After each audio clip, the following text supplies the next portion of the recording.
The power of influence.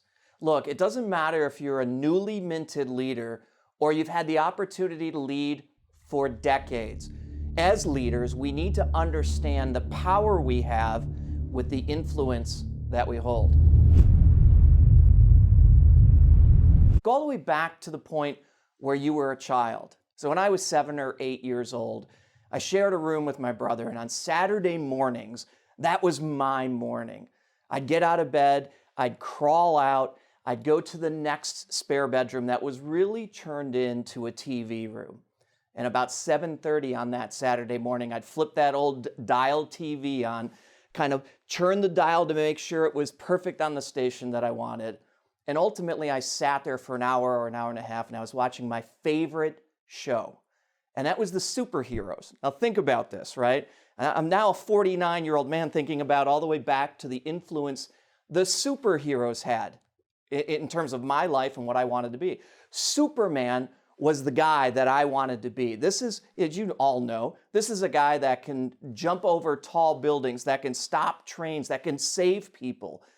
And the influence that it had on me is, as I got older, I ultimately wanted to be that person. Not Superman, but I wanted to be the one that could ultimately support other people, that could free them from any challenge they were having. And I wanted to be either a police officer or in the military. But later on in life, as I was heading into high school, I'm sure you've had this happen. You're getting ready to go to high school.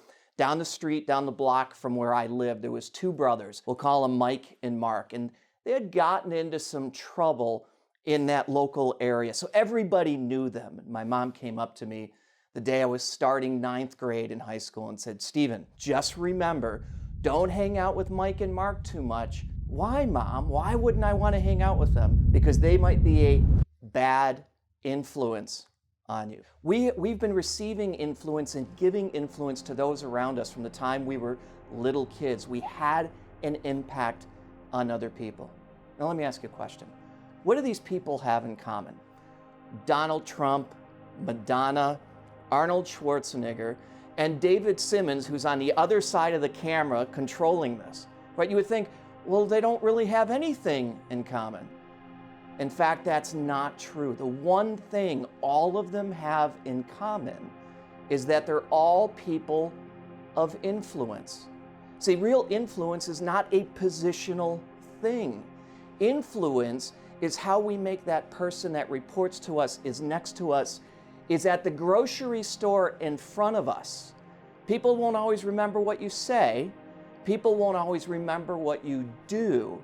But people will always remember how you made them feel.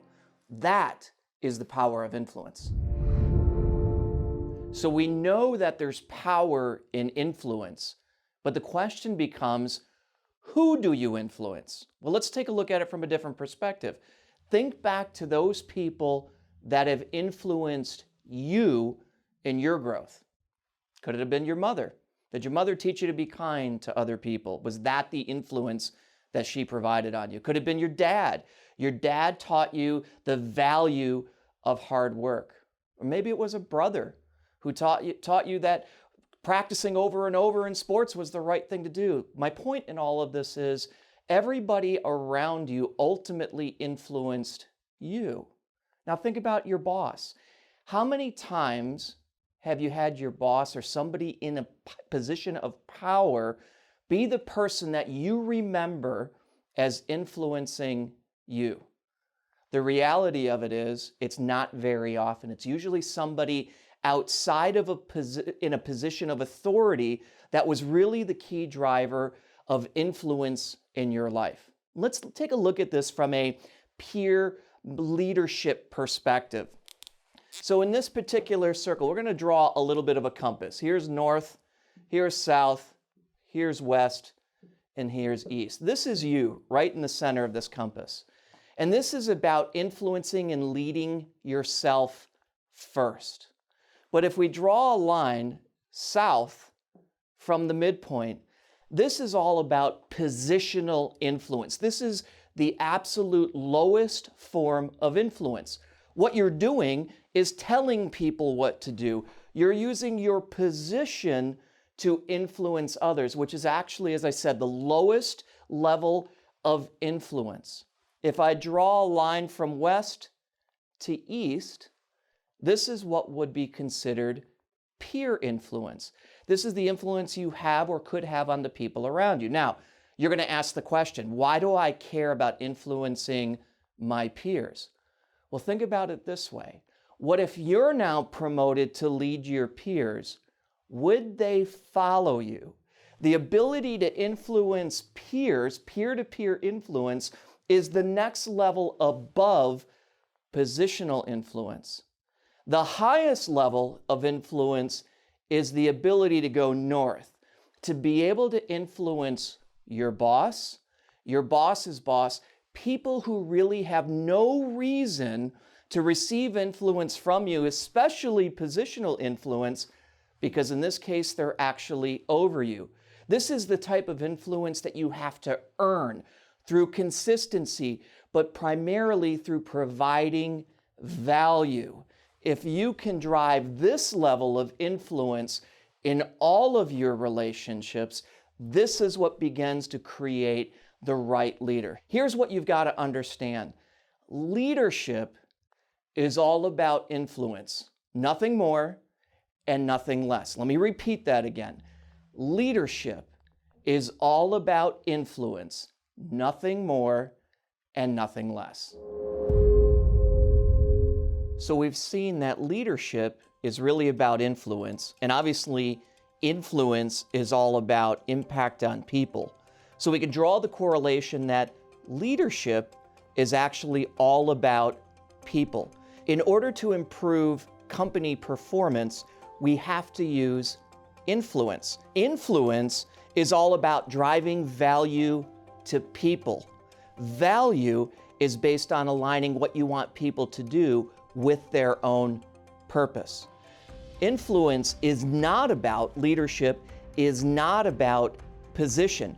We all have a certain position, whether you're Madonna, whether you're a president, or whether you're David Simmons or I. We all have different levels of position, but we all have the ability to influence. There's a quote that I love about this that you need to hear. The only inheritance that a man will leave that has eternal value is influence. Now here's the big question. What are the different forms of influence that you're using and that I'm using? And are they the right forms of influence in order to achieve the objective that we want to achieve using that influence in the first place? Number one is influence through force. This is the way we're going to do it. There's no options. It's something that a lot of young leaders do pretty consistently until they realize that the results they get from force is only temporary. It's not sustainable. People will not stay around for very long. The second way we often influence, especially early on, is this idea of intimidation. You know, when I was a leader, really young, I was 16 years of age when I got my first opportunity to lead people. And I was managing a restaurant, moving up from busboy to waiter, ultimately to managing the actual restaurant.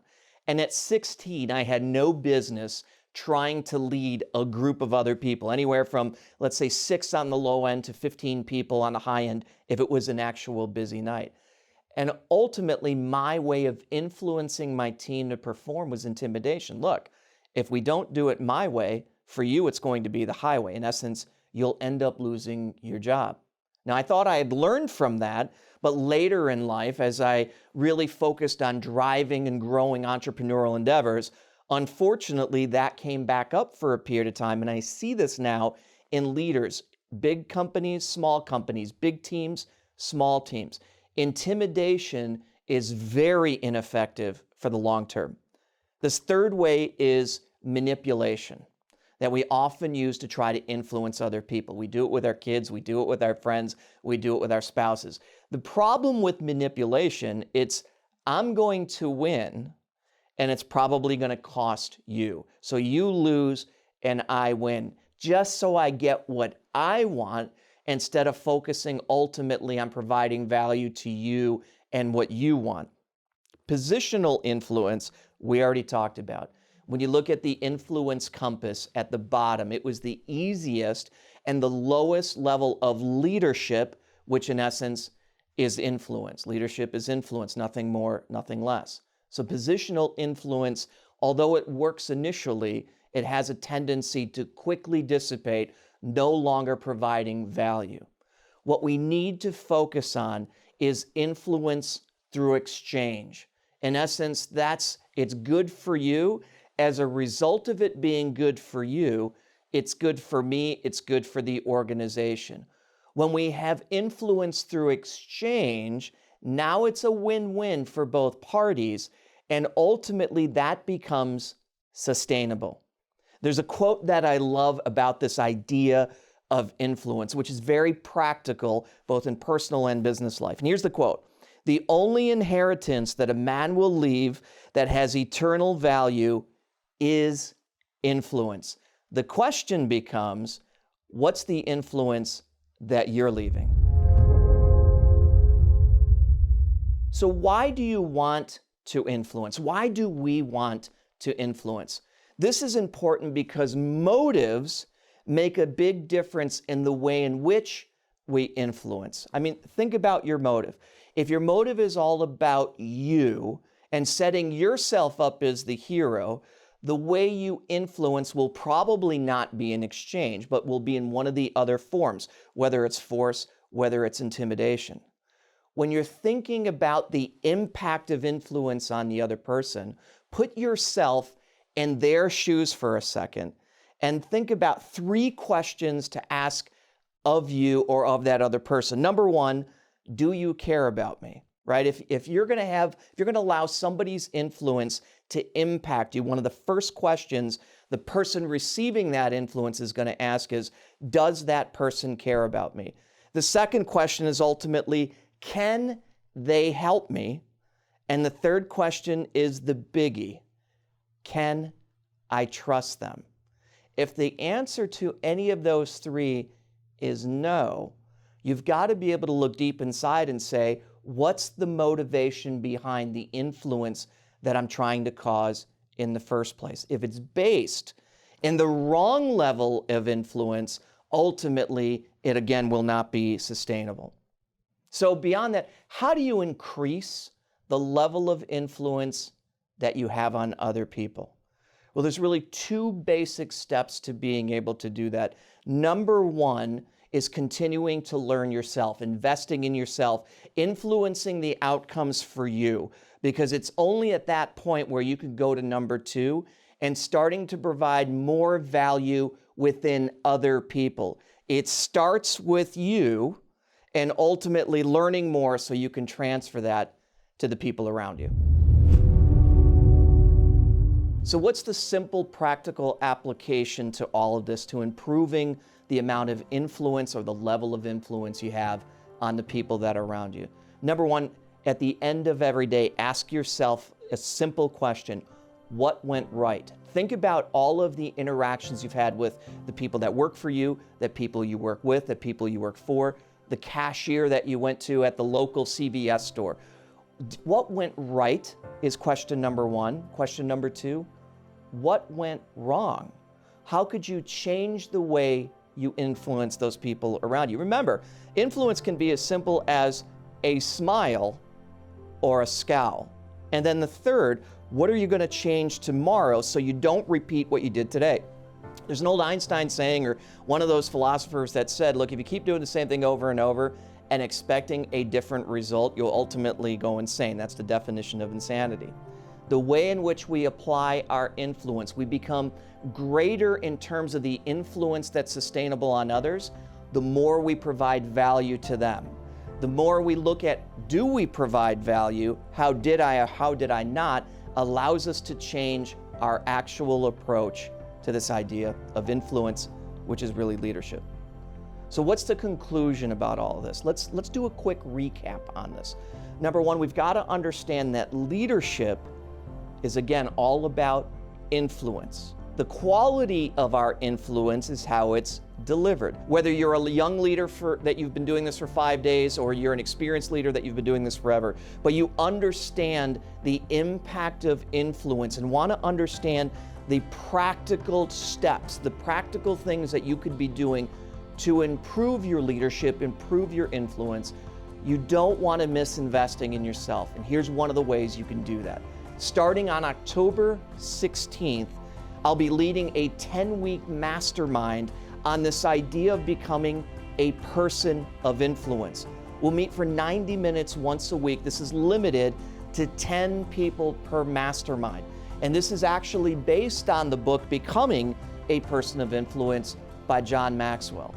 If you're committed to improving yourself so that you can ensure to improve your team, sign up below, and I'll see you October 16th.